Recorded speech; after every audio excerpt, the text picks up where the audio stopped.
Mislim da je odgovornost ove zemlje, Republike Srbije, države Srbije, da prihvati zločine koje je činila nad drugim nacijama, nad drugim ljudima, nad drugim državama u ratovima 90. godina.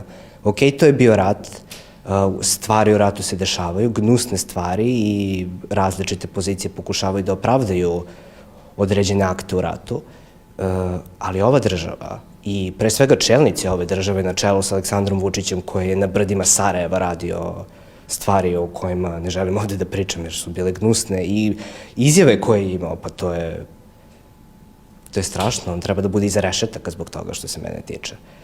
Da javno izađu i prihvate svoju odgovornost. Ne treba da budu ni na mestima na kojima su oni, apsolutna odgovornost treba da se preuzme za te stvari. To je korak ka pomirenju.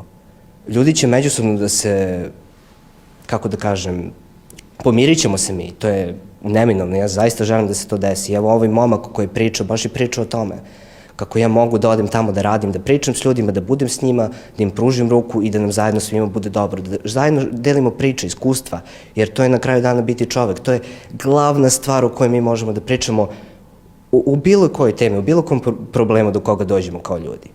To da jesmo ljudi zapravo.